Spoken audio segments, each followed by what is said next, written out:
Online জুয়ায় প্রতিদিন কোটি কোটি টাকা লেনদেন হচ্ছে। এতে ব্যবহার করা হয় বিটিআরসি অনুমোদনহীন অবৈধ অ্যান্ড্রয়েড অ্যাপস। প্রলোভনে পড়ে এতে জড়িয়ে পড়ছেন শহর ও গ্রামের তরুণরা। এখনই এর লাগাম টানতে সরকারকে উদ্যোগী হওয়ার আহ্বান বিশ্লেষকদের। অনলাইনে জুয়ার ভয়াল থাবা নিয়ে ৩ পর্বের প্রতিবেদনের আজ শেষ পর্ব। আর এটা ওইটা না, কাপড় ধোয়ার একটাই সলিউশন, চাকা অল-ইন-ওয়ান। অবৈধ এসব জুয়ার অ্যাপের মাধ্যমে প্রতি মাসে কোটি কোটি টাকা লেনদেন হচ্ছে।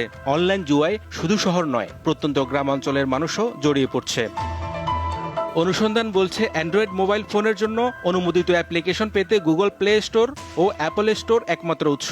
কিন্তু অনলাইন জুয়ারিরা ব্যবহার করেন অবৈধ ও বিটিআরসির অননুমোদিত অ্যান্ড্রয়েড অ্যাপ্লিকেশন। বিভিন্ন সময়ে প্রতারক চক্রটির কয়েকজন সদস্য গ্রেপ্তার হলেও জামিনে বেরিয়ে তারা আবারও অপরাধে যুক্ত হয়েছে। দাপটের সঙ্গে চালিয়ে যাচ্ছে ভার্চুয়াল প্রতারণা। এ নিয়ে সচেতন মহল ও অভিভাবকদের মধ্যে বেড়েছে শঙ্কা। স্টুডেন্ট যারা ছাত্র আছে এরা ধ্বংস হয়ে যাইতেছে, ধ্বংস থেকে রক্ষা করা হোক, প্রশাসনের প্রতি আমার আকুল আবেদন। বাজে বাজে অ্যাডগুলো চলে আসে, আমরা ভালো ভালো প্রোগ্রামগুলোতে দেখতে পাই, সেগুলোর এফেক্ট বাচ্চাদের উপর পড়তেছে, যার ফলে তারা যখন তরুণ হচ্ছে তারা আস্তে আস্তে ধ্বংসের পথে এগিয়ে যাচ্ছে। অনলাইন জুয়ায় অনেকেই মোটা অঙ্কের টাকা খুইয়ে নিঃস্ব হয়েছেন।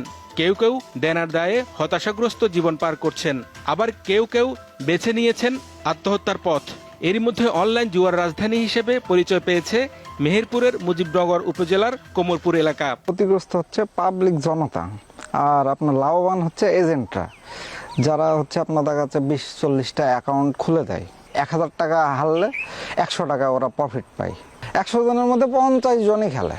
ফেসবুকের মাধ্যমে লাইনটা পেয়েছিলাম, ঠিক আছে। পাওয়ার পরে সর্বপ্রথম আমরা ইনভেস্ট করি 50 টাকা বা 100 টাকা, 1500 এরকম ইনভেস্ট করতাম। মেহেরপুরে অনেক ছেলেপিলি ছিল এতে জড়িত। বিশ্লেষকরা বলছেন, আইনশৃঙ্খলা বাহিনী ইচ্ছা করলেই অনলাইন জুয়ার সাথে জড়িতদের আইনের আওতায় আনতে পারে। আইন প্রয়োগকারী সংস্থা তাদেরকে দণ্ড নিশ্চিত করতে পারেনি বলে তারা জামিন পেয়ে একই ধরনের কাজ আবার পুনরায় করছে। সুতরাং বিচারের দীর্ঘসূত্রতা এবং প্রপার ডিজিটাল ইনভেস্টিগেশনের মাধ্যমে এই সমস্যার সমাধান হতে পারে। সরকার যদি তার রেগুলেটরি কমিশনের মাধ্যমে রেগুলারলি মনিটর করে যে কোন সাইটগুলো অ্যাড দিচ্ছে, কোনখান থেকে ফেসবুকের এই লিঙ্কগুলো আসতেছে, কোথা থেকে এই লিঙ্কগুলো ছড়ানো হচ্ছে, কারা এগুলো করতেছে, এগুলো ট্রেসেবল।